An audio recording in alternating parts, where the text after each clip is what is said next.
মাইনা রামু, তুমি কি করতেছ এটা? চুলাটা মুছে রাখতেছি। চুলা মুছতাছি, ময়লা পড়ছে না। ময়লা পড়ছে, তুমি কি এটা চালাইবা? না চালাইতাম না, কয়দিন মন কর কি পয়রা থাকলে একদম নষ্ট হয়ে যাইব। নষ্ট হয়ে যাবে। এর লাগে মুছে থুয়া দি, তাহলে চকচক করবে। কইলাম তোমারে একটা গ্যাস কিনা দেই। না আমার গ্যাস কিনে দেওয়া লাগতো না, তুমি যে টাকা দিয়ে গ্যাস কিনে দিবা না হুম। সেই টাকা দিয়ে চাউল এনে দিও কালকা। চাউল এনে দেবো?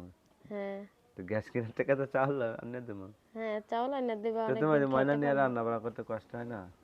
কষ্ট হইলো, এখন গ্যাসের দাম তো অনেক। দাম কত?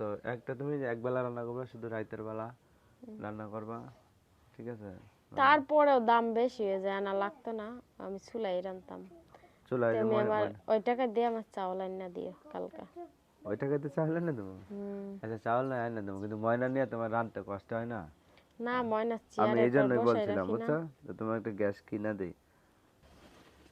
তো তুমি এটা মুছা রাইখা দিবা? হ্যাঁ হ্যাঁ। হ্যাঁ। গ্যাস তোমার যখন টাকা বেশি হইব না, হ্যাঁ। টাকা বেশি হয়ে বাঁচবো, তখন আমার গ্যাস কিনা দিবা। যেসব টাকা বেশি হয়ে বাঁচবো।